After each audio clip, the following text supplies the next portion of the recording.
Hola, Colombia. Hello, everyone. Thank you so much for inviting me for this conference. I received such a warm welcome here, and I felt really spoiled as a speaker. And it's a great pleasure to meet the community, Python community here, the very first time I visit the country. So thank you for a warm welcome, and I'm so sorry for you. That I almost kill you during the whole game. So next time you want to throw metal stones, just don't invite me. Also, there is one thing that never gets old for me in Spanish-speaking countries. Everyone seems to know my name. I just go outside the hotel or to the shop, and everyone knows my name. And it's a little perk of being called Ola, and it's obviously really funny for me. I hope that you find it a little bit amusing as well. I love it. So before I start, a super quick info who I am, apart from very bad Tejo player. I'm Ola Sendecka, and I co-founded Django Girls with my friend Ola, to make it very complicated. I organized a couple of Django conferences, including a couple of Django Under the Hoods and DjangoCon Europes. I also have my own slightly outdated YouTube channel called Coding is for Girls. Also, you can find me on the usual suspects under Ola Sendecka. So last 2 years, I was working in BuzzFeed and in a growth team and a video team, and I was tech leading this team. And it was a distributed cross-discipline team consisting of engineers, data scientists, product managers, and QA, and designers. And let me tell you one thing. Sometimes working in a distributed teams like this, when you have 5 or more hours difference with people you work with, feels a little bit like this. It's challenging. And making sure that people are on the same page as me, that we are going to meet deadlines, that the team members have everything that they need to be productive was a giant part of my role. And today I plan to talk about one thing that I found very, very useful to untangle this mess and making sure that we are delivering quality work as a team and we communicate with colleagues, with each other much better. Code reviews. So, by the end of this talk, we will know what is a code review, just to have a good basics. Then we will ask ourselves why we even do this kind of stuff and what motivates us to add us to our workflow. Then we will walk through some common things we normally do doing code review, and it's a bit skewed because my background is web development. It will be also very Python specific.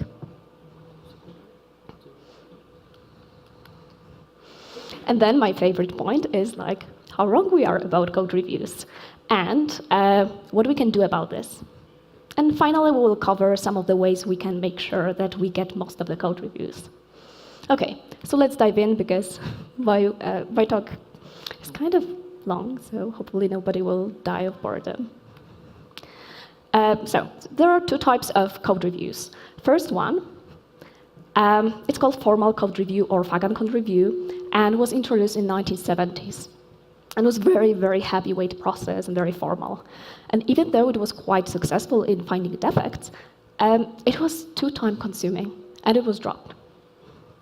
It consists of many stages, including things like stating all the requirements or having architecture phase before implementing the implementation, and finally testing the solution.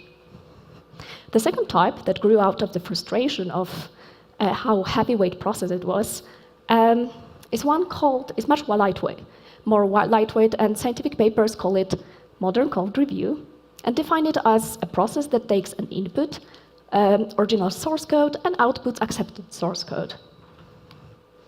The original source code is a work that stems solely from the author, whereas in the accepted source code, the author incorporates the reviewer's suggestions so that everybody is satisfied with the result. And this is a cleverly sounding way of saying, not having a second pair of eyes on your code, checking if we haven't forgotten something or introduced the bug. But the question is, why we even do that? What is the goal here? If every line of code you produce needs the second person to take a look at and agree with it, we agree as a company or open source project to amassing time investment. And to be fair, engineers are not the cheapest ones, so we need to have a real good reasons to do that. And according to Pacelli and Bird study on this topic, there are top six declared goals of code reviews in order of importance, and they are as follows: finding defects, code improvements, finding alternative solutions, knowledge transfer, team awareness, and finally, improving dev process. And looking at this list, it's very clear that our main goal is to find any functional problem with our code, any bugs, ensure that the quality is very high, and that we implement a given functionality the best way possible.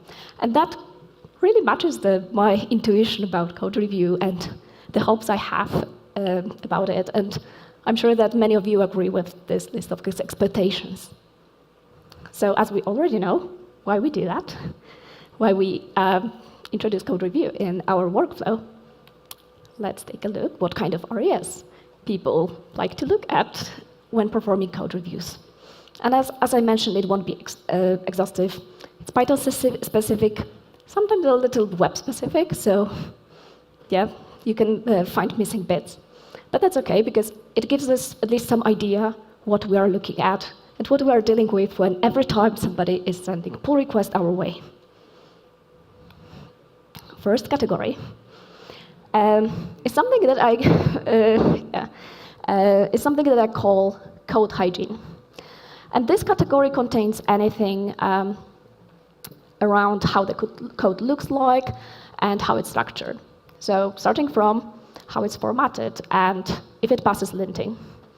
And here is an example. And this code screams PEP 8 violation to me the moment I open the pull request, because obviously this line is too long, and this function uses camel case, which is not recommended way of naming in Python. So my standard practice is check that the linting passes. I use things like PyLint and flakegate. It's widely used everywhere. And ideally, I want to automate it. For example, you can block merging your branch until your files are cleaned. So that's quite handy. Also, if you struggle with people not agreeing on some standards of code, like how it's formatted, let's say double quotes versus single quotes, you can use things like black to ensure that the code formatting is consistent and you don't overdo the work your peer did because they like single quotes, which is very nice.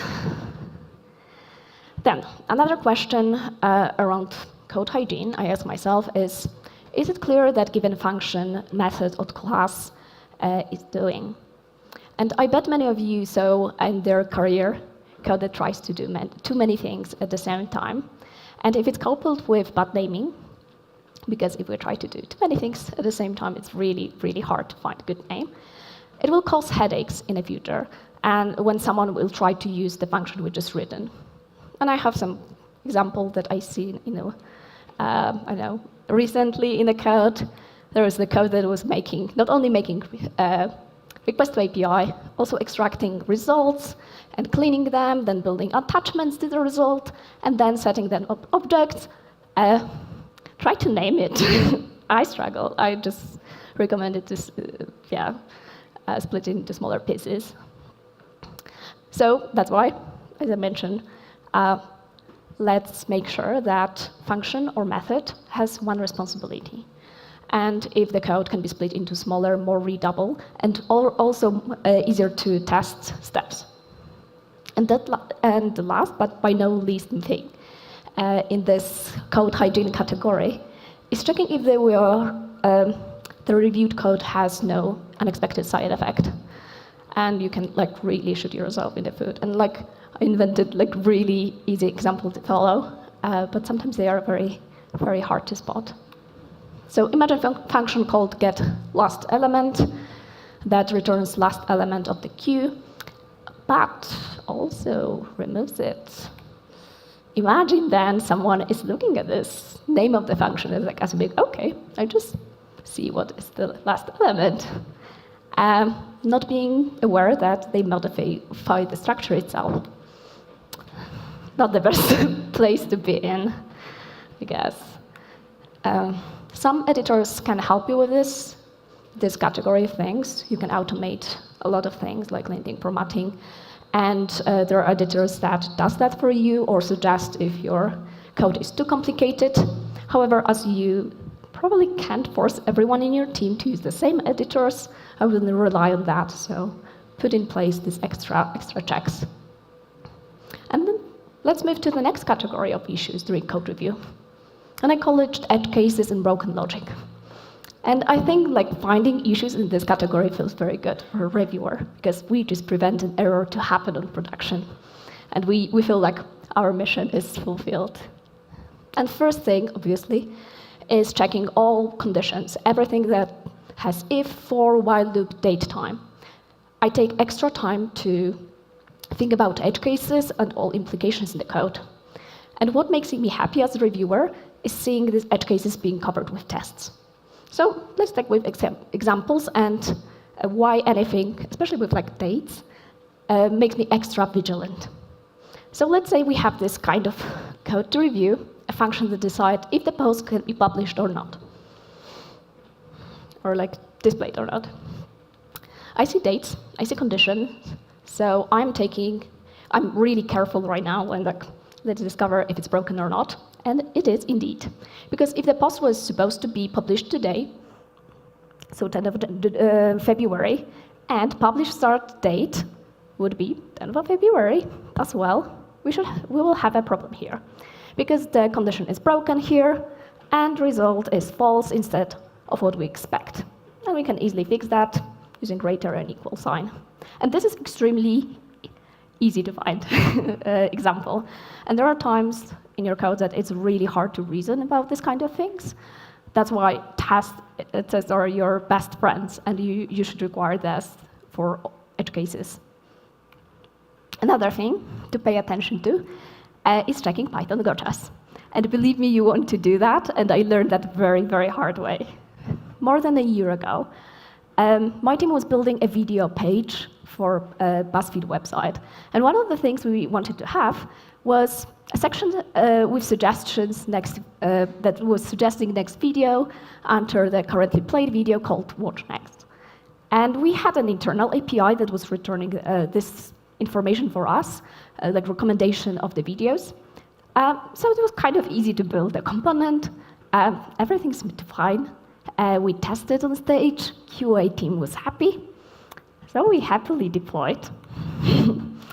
And after a couple of days, the component broke. And I was like confused because we haven't touched the code for a couple of days. There was no recommendations. Our alerts were all over the place. Our internal API stopped to return anything to us. And we looked into the logs and discovered that APIs are returning HTTP 414 URI too long status code. And indeed, we locked these URLs that were sending to API were super long. And we have repeated URL parameters like this. And and it was much longer. You need to try hard to get this status code. So after a quick debugging, it was very clear what is a culprit. And this is kind of simplified version of this code. We had a code similar to this one. In this line, we were concatenating the path to API with the parameters using Tornado's URL concat function. And we quickly realized that one of the previous lines took the default params stored in a constant and then extended with anything we passed to the method. And at the first glance, especially if you are not long enough in Python, coming from different technology, you just don't see it. It seems logical. But if you know Python a little bit more, or you know what we are dealing with, how the error is emphasizing it, like how the error looks like, you quickly see what is wrong. And in this line, instead of creating a new list, we point to the existing one stored in default fields. So if we check underlying representation, we would see that indeed default fields and query fields point to the very same object. So any changes we do in this method for the whole run of the program will add and add more to our default fields and scope, and it goes beyond the function, and that's why we haven't realized that until a couple of days passed. So the way to avoid that is making sure that it's constants like this are not mutable. So if we have a tuple instead of list, we wouldn't fall for this trap. Obviously, if we do this change, our code will break because tuple cannot be extended, but that's okay. We shouldn't have done that at the first place. So once you experience this kind of stuff, and not that I haven't know this kind of gotchas, it's you never know when it happens, and you just review stuff or write stuff, and then you just don't think about it. But once you see that in the wild, you just are starting to be very vigilant. So I really recommend checking and refreshing your memory of all Python gotchas, checking Hitchhiker's Guide to Python with Common Gotchas section. Another thing to look at is checking how errors and exceptions are handled, and if we are not shooting ourselves in the foot. So I saw something like this in one of the things I reviewed. In this slide, we are catching any kind of error. But when we look inside the body, the except clause is treating that as a HTTP error instead of any type of exception. And I would expect us to be very precise, and we have these exceptions for a reason. This pretty much prevents us of catching really, really serious issues because we are swallowing any kind of error and treating that as a HTTP error. So debugging that might be really, really hard. And finding the bug, it might mean that your data going through your database will be really bad, and trying to untangle that might be very horrible. And this is what I would expect to see. I guess the only worse scenario than having exception for me is this, as it means that we completely silently, I see that so many times in the code.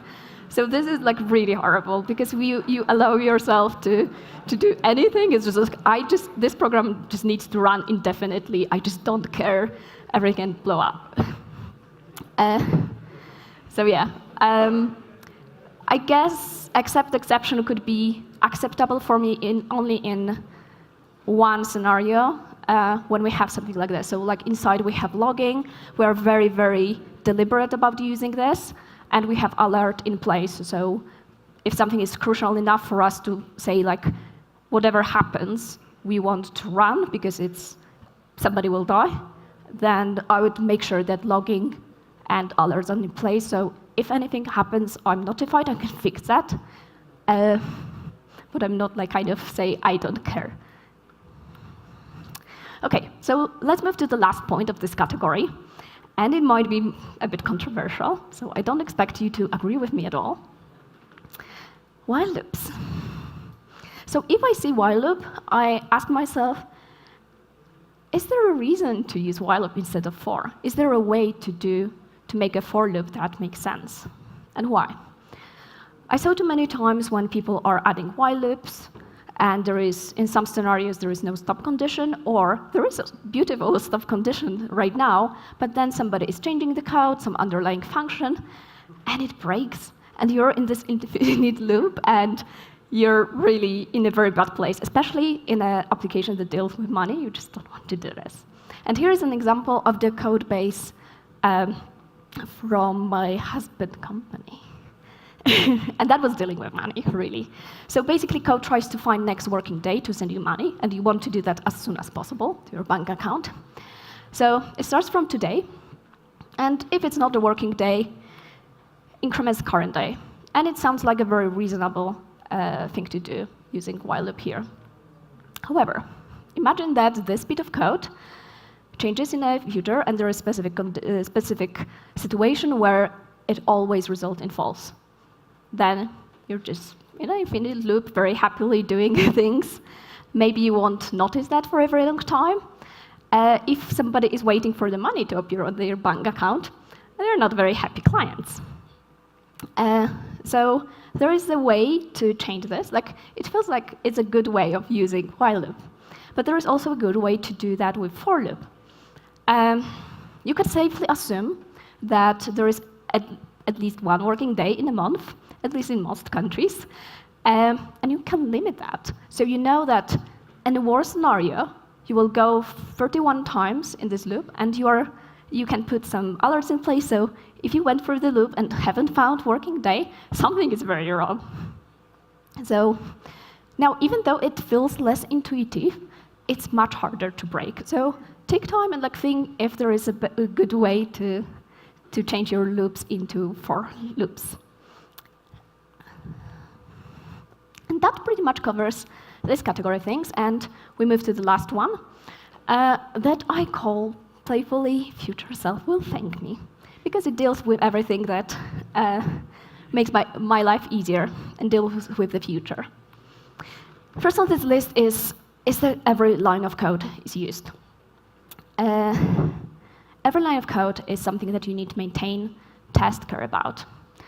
And that was this is an example from my workplace where somebody added 3 services to the code base, one for Facebook, Twitter, and Instagram. However, when I checked the pull request, only one was used, Twitter. And there was no plans to add any integration with Facebook or Instagram. Product was not having, there was no card in Jira or whatever place we stored the cards from our product team. So it was just the author just had fun, and it's very cool to write this all the integrations for the future. But as a reviewer, I'm not happy to see that. And it's something that you need to maintain. Something changes, and you need to go back, fix test. It's just a bother. So even though you probably make author of the code really sad because they invested time to write this already, I would not accept the pull request seeing this. I would say, just remove this unused code. Another thing, another set of problem comes with third-party libraries. And there are things that I usually pay attention to, check documentation, and if the library was used correctly, check that we are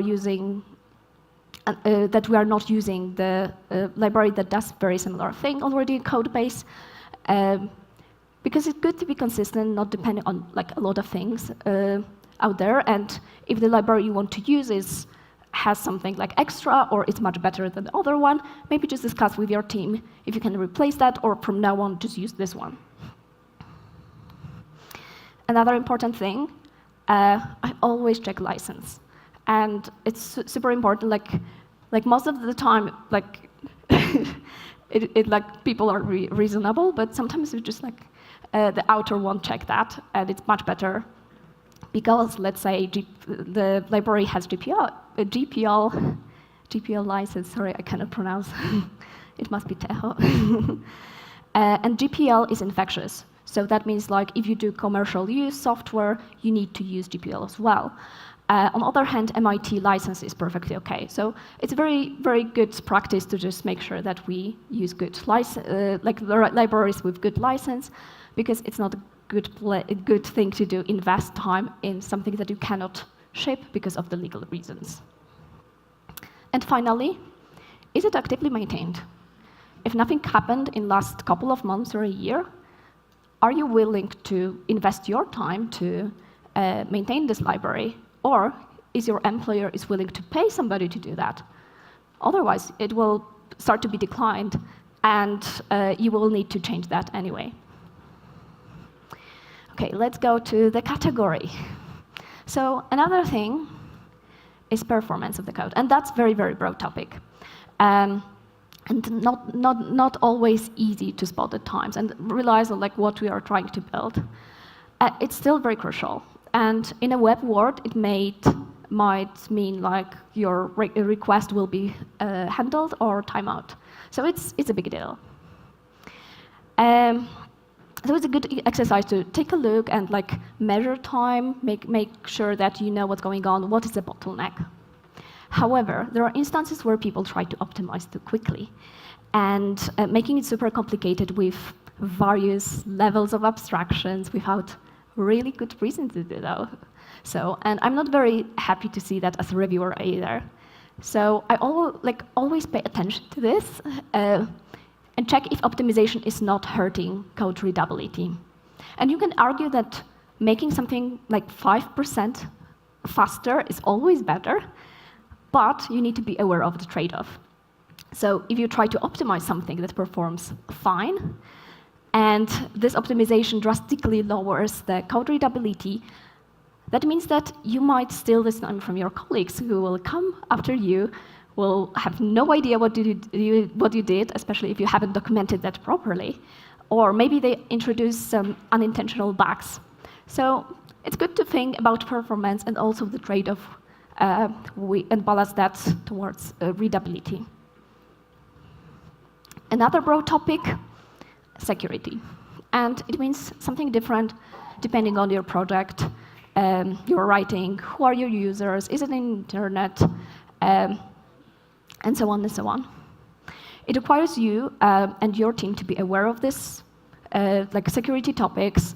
If you have dedicated team in your company that educates everyone, that's great. If you're small and you have limited resources, it might be more challenging. So I guess low-hanging fruit for you, I would recommend is at least, like as a bare minimum, keeping up to date with OWASP top 10 application security risks and being aware of their recommendations. For example, one of the recommendations that is like super useful for you as a code reviewer is like one of the top 10 risks is insufficient logging and monitoring. And that's a security threat. And this is something that you can check as a code reviewer and make sure that you enforce that in every single pull request somebody sends your way. And that brings us to the last point in the future self will thank me category.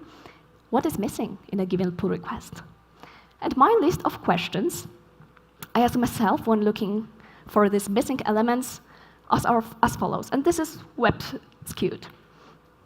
Does the new change code is well tested? If not, no way I will accept your pull request. If it's a web application, I check if we cache, and if the policy for caching for this is thought through. I would pay attention to the instrumentation. Do we do we have metrics in crucial parts of code? Thanks to that, we can create dashboards and make sure that our application is healthy. And for example, in BuzzFeed, we're using Datadog to do that, and have various things tracked is a perfect place to, for example, to see how your application is performing. So look for bottlenecks and make sure that you have alerts in place in the case something is wrong. Are we logging errors? Do we need any extra information to add to that? So if there's any issues happening, we could be able to identify things very quickly and fix them quickly. And finally, has the change been documented? If we just added a new service and we wrote absolutely no documentation about like how to use the service, why it exists in the first place, your pull request won't be accepted by me. And I'm talking that from like my experience in BuzzFeed, where we have a lot of microservices, like more than 500 of them. It's really hard to know like why people added different things, and then you do git blame to see who is the author, and it turns out they don't work there anymore, so you don't know who to ask. So what helps here is to have a good documentation standard in place. Django framework is a great example of a project that cares about documentation a lot. That pretty much covers main areas that I usually look at the code review. There are some extras depending on like if that's like specific problem. And we look at everything regarding the cleanness and maintainability of the code, at possible problems with logic and edge cases, and everything that will make our application resilient. And yes, there are more things to look at. it's not exhaustive. But it still seems like a lot to pay attention to. The good news is that we gain experience as a code reviewers, and these things get easier and easier, and you don't need to spend hours to understand what's going on and have this spidey sense what to look at in which part of code and what might be problematic. So how do you think we did as a reviewer? Just looking at the steps. I would say myself, not bad. Could be better, but like in general, we did a solid job. We covered quite the spectrum of things. But do we really? Let's do an experiment. Let's take a look at the goals we listed at the beginning of the talk and see how we did against them. Finding defects, we found some easy-to-spot bugs, edge cases, programmatic errors when using mutables, and some simple logic problem. Code improvements? In the category, we could put things like splitting function into smaller bits, or better names, rather cosmetic changes, not serious code improvements. Finding alternative solutions? Well, we haven't done really much of that, to be fair. We should probably ask like how we can do that better. Knowledge transfer? I guess every code review fulfill this category in a way, because as reviewers, we are more familiar with this new code, and author hopefully learn something from our comments. Team awareness? I guess the same. And when it comes to improving dev process, we only suggested mandatory linting as an improvement, but not very much on top of that. And when I look at this again and compare with what are my standard ways of approaching code review, I can still think that I'm not really doing very good, especially if these three top most important categories. We haven't looked at alternative solutions at all. We just found some cosmetic problems and code improvements. Haven't found really big defects, just small like conditions and edge cases. But I checked so many things though. So what really happens here? Am I a very bad reviewer? Well, no. It's not a very surprising outcome, to be fair. And that brings us to the point of the talk that I really like, which is, why are we wrong about code reviews? So studies like Mantalaya one shows us that although we expect code reviews to their primary focus to be finding defects in our code, 75% of comments usually improve maintainability of the code, and only 25% improve functionality. And it might be surprising that only 25% of the code review activities improve what we theoretically care the most in a code review. But the fact is that we spend this time not because we are like really horrible and we cannot catch real issues in the code. This is because this is a very important topic, especially in teams where the product is not something that you want to throw away next day. In their scientific paper, Bakhchali and Bird give an interesting insight about code review that I would like to share with you. They point out that there is a mismatch between the expectations and the actual outcomes of code reviews. Review does not result in identifying defects as often as product members would like, and even more rarely detects deep, subtle, or macro-level issues. Relying on code review in this way for quality assurance may be fraught. And this is a very interesting point, as it urges us to build extra level of quality assurance for our code. And we cannot only rely on code review for this, for code correctness. And authors of the paper also point out something that we already discovered ourselves a moment ago. Modern code reviews provide benefits beyond finding defects. Code review can be used to improve code style, find alternative solutions, increase learning, share code ownership. This should guide code review policies. So, we've been wrong all along. We thought that our main goal here to do code reviews is improve functionality of the code, finding problems, finding defects, making sure that we have the best solution out there. So what we can do about that, how we can make sure that we have this quality, code quality we hope to achieve with code review. I'd say there are these three goals we hope to achieve. If we rely only on code review, it's very often massively too late. A couple of years ago, I've got a task to implement. I don't remember what was that. It was something bigger, so I spent like 2-3 days doing this. I created pull request, I sent that to my tech lead, and he rejected the whole thing and rewrote everything from scratch because he wanted different architecture, and we haven't chatted about that at all. And I don't remember what was the task, but I very much remember how I felt, like this. Very, very angry and frustrated. And we spent twice as much time doing one simple task because we haven't chatted before that. So what I suggest to do instead is to write semi-formal or formal for bigger services proposal for a given piece of code. And yes, it feels like I'm suggesting going back to a little bit towards the formal code review that we dropped because it was super heavy and time-consuming. But I feel we just went from one extreme to another, and now we are kind of trying to find middle ground. And if it's new important service, I would say go even further. Write the proposal and gather people in the company that are expert in different areas. Organize the critique meeting.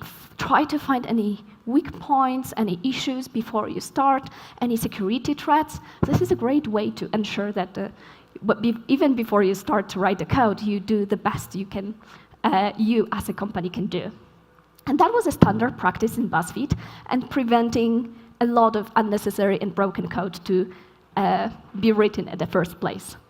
And if you say, it takes too much time to write this proposal and make people to come to these meetings, well, remember the story I told you. I spent 3 days implementing something, and then we spent another 3 days after that was rejected. And writing down what I was supposed to do and share that with others will probably take no more than a couple of hours, if maybe 2 hours. For smaller tasks, use your judgment. You don't need to do like full panel of people criticizing what you try to do for every single small thing. And in that scenario, things like discussing on Slack or Jira or GitHub issues or in person might be enough. And there are some good things that you can take off like applying this kind of stuff. You involve people at the beginning, and they have enough context to give help and advice if you're stuck, if something unexpected will happen. And they are already invested in your work. And extra benefit is it moves responsibility of the work from individual to the whole team. That's awesome. OK, so we found the way how we can make sure that we have our code, like use the best solutions and at least make sure that our architecture is in place. So the question is, what we do with code review? Should we drop them? Or is there anything that we can take out of code review, and knowing that we were wrong all along? Obviously, maintainability is a giant thing that we get in a code review, and we talked about that in this talk earlier. We can use it as a tool to share best practices in our company, using linterns and formatters, discussing some useful code tricks, practices are great here too. Making sure that we write tests, we log things, we add metrics. These are the practices that we can spread awareness in our company and make sure that we are having this, we have our code to these high standards as a company. Another thing, sharing knowledge and using it as a way to learn new things. And one of the things I recommend to people who I mentor is reviewing code of the people more experienced than you. Even as a beginner, you can bring very invaluable insight to help create better, more readable code. If you don't understand what's going on in a code, there is a big chance the code is not documented well enough, or it's overcomplicated, and that means that other people might also have a problem with that, and they'll spend hours trying to wrap their head around that. So remember, don't be afraid to do that. Ask questions, and use that because there is the expert out there, and you can have this, like, learn from them very interesting things. And if you are worried and a bit terrified because, OK, if I'm reviewing the code of somebody who is much better than me, I might not catch something important. And if the service is really crucial, then you have this fear that you do the bad job. Remember that you don't need to have one reviewer. And in ideal world, I would say it would be nice to have your pull request having 2 reviewers. One, less experienced, who will learn new things from it and provide invaluable insight on code readability and the state of your documentation. And one more experienced who will be able to catch deeper issues. Code review can help you build great blameless cultures as well. And here are some things that you can do to achieve that. First thing, and I experienced that firsthand, is making sure that you never, ever change and commit code in somebody's branch. If you review that, it's lack of respect for your colleagues. Give them a chance to fix the issues themselves and give them feedback about what to change, but never touch the code. It's like, Lapa, you should do this. And the fun example of taking that to the next level is my husband, who also enforces the author to understand what's going on. And sometimes when he adds the comments and gives code example how to change something, he makes sure that it's a bit broken or not complete. So the author cannot just copy paste and just put that into that. They need to understand what's going on. I also would like to encourage you to be involved in the implementation before it's sent to you as a code review. So if you implement this architecture phase, you might be one of these people who are already invested. And then you can help with advice, suggestions, discuss things together, even maybe web program. We are working as a team and not competing with who will do their task faster and better. As I mentioned before, code review is also a wonderful way to learn new things. Use it wisely as a mentor. There are so many interesting teachable moments. Use it. Take time to explain suggested solutions, why it would be better. Add links to articles, to documentation, explain. And the person who you help with will already know much more about that, won't do the same, won't introduce the same problem again. This is really cool because it's much easier because you have example to work with. And working in an environment where people feel safe to ask questions means people are growing super fast and collaborate more. And I really like this point in this category. But I might be biased because in my previous workplace, I started documentation movement because we were distributed and our documentation was not very good, requiring technical documentation as much as you would require tests. I don't talk long documents about every single little detail. I talk simple README that gives somebody insight how this new service, how the code you wrote is, what it does and why it was created in the first place, how to run it locally, how to test it, and how to deploy it. Very basic stuff. And if you cannot be bothered to do that, because you think, oh, I don't have time, you are stealing this time from your colleagues, and they will spend much more time trying to figure out what you really wanted to achieve. By writing documentation and keeping them up to date, you show respect to your colleagues. So please write documentation. And as an example, BuzzFeed requires the following information as a base for all technical docs for the README files. And having a structure and set expectations makes it much easier to achieve because there are just simple things to add and forces people to not treat it as an afterthought. And there is a link to the article on the bottom. I wrote about this, explaining in details if you want to take a look. Another topic, which is very, very important, is how you deliver your feedback. And this is huge. And there could be a separate talk about that. Asking somebody to review your code is an act that puts the person in a very vulnerable position. We show our work, and we expect reviewer to provide meaningful and well-intended feedback. And there are 2 dangers here. As a reviewer, you don't point out some of the issues because you feel, oh, I already had dozens of different issues, and this is small nitpick, so maybe I'll just skip that. Especially if, and another danger is the way you deliver your feedback. if you do that the way that the person feels horrible, stupid, angry, it's not the way that it makes it easier for them to learn from it.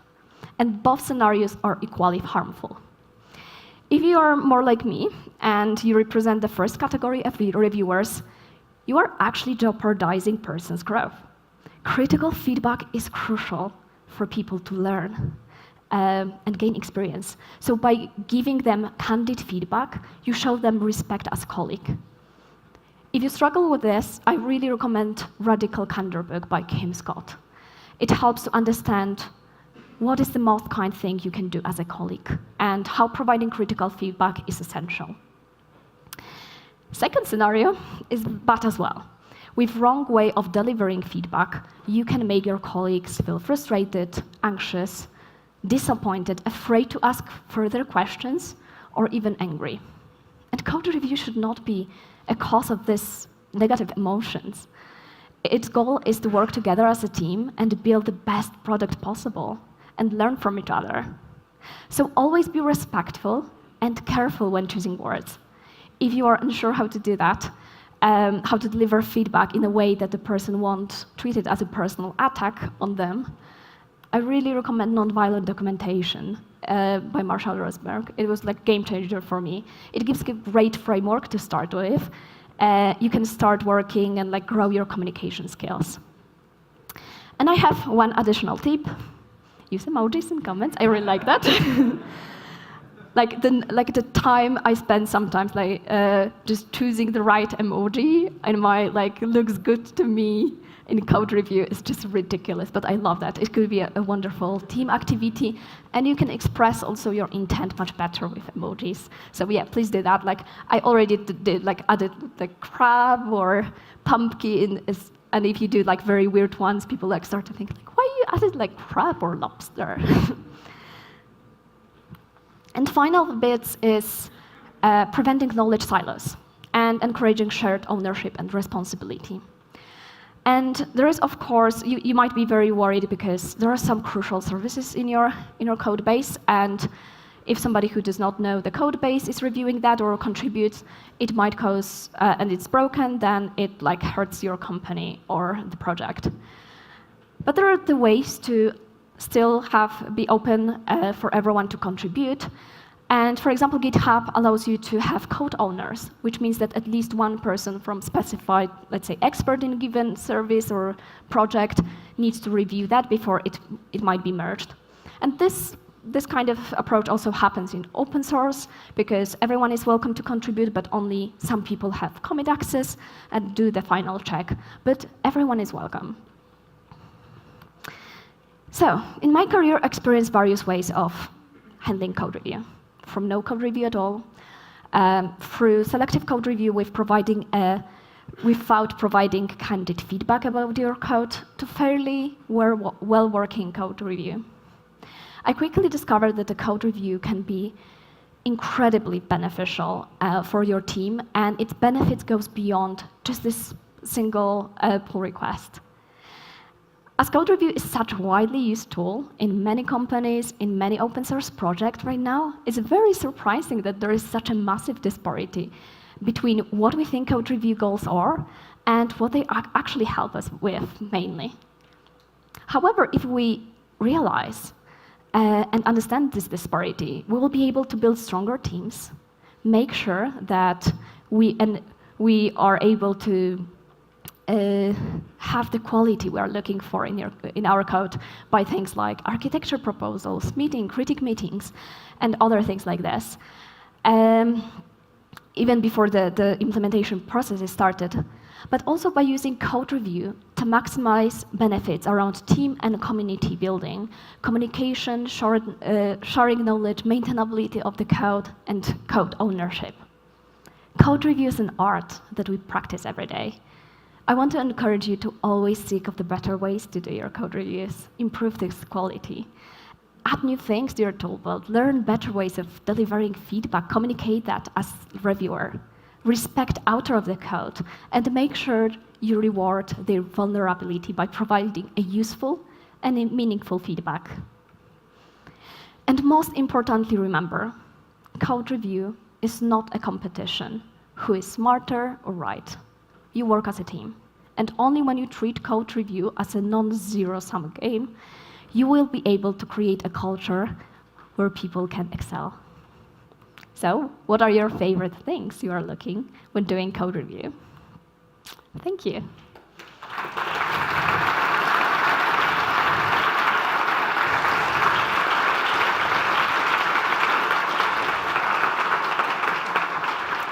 Thank you very much for that presentation, Ola. So we have 8 minutes kind of for questions, so... I can't believe it. Every time I tested that, I run out of time, so... No, there's time, so please raise your hand. Okay, thanks. Hello, Ola. So here's the thing. How do you recommend doing code reviews for pull requests that are huge? Because it has happened to me that when I review a pull request with 40 different files, I only do like 2 comments. But when I do a code review for a pull request with only 10 new files or change files, I'll do like 20 comments or something like that. So how do you recommend approaching a pull request with huge changes, with huge new files and stuff like that? Absolutely. I experienced that as well. So that's like really great questions, and it happens all the time. Like pull request with 3,000 lines of code to review. First thing is to make sure that in your company there is a policy of making sure that like you try to keep your pull requests to the minimum. If you have it as a given, like very well communicated standard practice, it helps because you can then request like, oh, this is like too big. Can you split it into more like the smaller bits, like logical bits? And that's a good one good way of approaching that, saying, oh, this is huge. Like, can you like split it into logical bits and pieces? It's not that much work for the author usually because it might be one service here or something else there. So like splitting that, even when they have this big pull request already, might be okay. When it's not possible, because like there's resistance sometimes, it's hard. You need to go through that. Like I sometimes spend like hours to do code review to make sure that I go through everything, and I ask the author all the time. So like even if it's not like all in a comment, I just like DM them or ask in person. Like, can you explain me what you're trying to do? Or another good thing that you can ask them to do is very descriptive. Like the description of what's going on, because like sometimes you add new service and there's a lot of boilerplate. So if you know this is what's happening, ask them to give you insight what is the boilerplate and what is the actual new things to pay attention to. Another thing is to make sure to have more than one reviewer. It really helps because you catch different things. But yeah, I've been there and it's hard, and yeah, it pains. Hello. Hi, thank you for your presentation, and I'm sorry for this question taking a little bit of time to ask. So, when I was working in OpenStack, there was a community that was spread around the world. As you say, you also had a team that was distributed. So, we had faced this issue of being respectful and not making any harmful comments in the reviews. That let's say there was some group of people in somewhere in Northern America and somewhere in Central Russia. So just to have some different parts of the world, and people in Central Russia, they used to ignore stuff like written in a typical Northern American overly polite stuff, like I would prefer if this variable would name like that. So they were like, oh, that's just the preference of this guy. It's great. And on the other hand, they were offended by -1 up to the point that they texted me like, Roman, you could just written a comment but not put -1. On the other part of the planet, we had Northern Americans who was shocked by the absolutely normal Russian way to say, fix that, I don't like that, that is bad. So, you don't say this is bad. In Northern America, I say, well, this could be improved, right? So we fixed that by just going there and saying, guys, this is how it works in the other part of the planet. Just deal with that. So what would be your way of resolving the issue? And that's an excellent question, and I totally understand and relate because I'm from Poland and I work with British people who are very polite and not very, and sometimes you need to catch the nuance. And I'm like, no, like tell me in very simple words, is it good, is it bad? Not like, it's interesting. So, so I totally get you. And in these scenarios, it's good to talk about this kind of stuff. If there are like culture differences, and like be upfront saying, okay, this is the way I communicate things. And I'm not suggesting to be like super polite, because I don't mind if somebody say, oh, would be nice, or like, I like your approach. I want a critical feedback that is well intended. And that means saying what in concrete things in this code could be done better or is broken, and why, without telling me, oh, you're stupid because you had this mutable in your constant. It's not how it works. It's like kind of, if you start to have this shift into saying this is exact thing that I think is broken, and this is how how it impact, like what is the negative impact of that, and what is the way you can fix that, it's really useful, and you are not attacking the person, so it's easier. So that's why I recommended this like non-violent communication book, because it like shows you how you can do that, how do you deliver critical feedback. So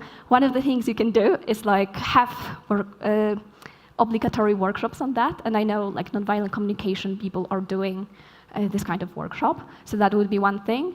Another, just like talking and saying, oh, this is how we do, and making sure that we are not hiding behind politeness, and we are very direct. And this is what I kind of did with US people and British people, saying, English is my second language, like it's foreign language for me. You need to be very, very precise, because otherwise I just don't understand, and this is on you. So if you want me to be better, you need to be very precise. I'm not sure if that's a satisfactory answer for you. We can chat afterwards. There are different ways you can achieve that, yeah. So we ran out of time for questions. Thank you very much, Ola. Thank you so much.